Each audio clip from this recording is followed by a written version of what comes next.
భారతదేశం నుండి విదేశీ టూర్లు పోవాలనుకునేటటువంటి వాళ్ళకి ఒక అలవాటు ఉంటుంది సహజ సిద్ధంగా. ఏంటంటే అక్కడికి వెళ్ళి ఎలా ఎంజాయ్ చేయాలి అన్నటువంటి పాయింట్‌కి సంబంధించి ఎంటర్‌టైన్‌మెంట్ ఉండేటటువంటి కంట్రీస్ మీదన సీరియస్‌గా కాన్సంట్రేట్ చేస్తారు. అట్లాంటి కాన్సంట్రేషన్‌లో ప్రధానంగా కనిపించేటటువంటిది ఏంటి అంటే థాయిలాండ్. ఒకటి అక్కడ లైంగిక సంబంధాల పరంగా ఓపెన్ ఆఫర్‌లు ఉండటం కూడా వన్ ఆఫ్ ద బెనిఫిట్ అని చెప్పాలి. అట్లాంటి సిట్యుయేషన్‌లో అక్కడ ఆస్వాదిస్తుంటారు, ఆహ్వానిస్తూ ఉంటారు. ఇప్పుడు ఆ థాయిలాండ్‌కి ఈ టైంలో ఎంజాయ్ చేయడానికి వెళ్ళేవాళ్ళు ఆగిపోవడం, తగ్గిపోవడం బెటరు.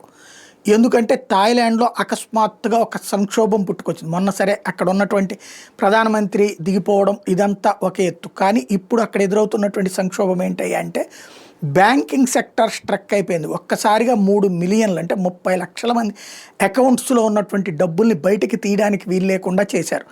దాంతో పాటుగా ఓవరాల్‌గా బ్యాంకింగ్ సెక్టర్ స్తంభించిపోయింది. చిరు వ్యాపారులు కూడా వాళ్ళ డబ్బులు తీసుకోలేని పరిస్థితి. వాళ్ళకి సరుకులు కొనుక్కోలేరు, వ్యాపారం చేసుకోలేరు.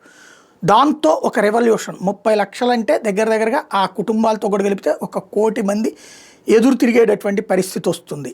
అంటే ఒక అన్రెస్ట్, ఒక యాజిటేషన్ మూమెంట్, ఒక గందరగోళపు వాతావరణం.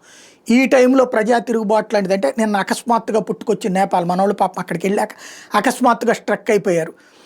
తర్వాత వాళ్ళని తీసుకురావడానికి లోకేష్ గారు నానా తిప్పలు పడాల్సి వచ్చినటువంటి పరిస్థితి.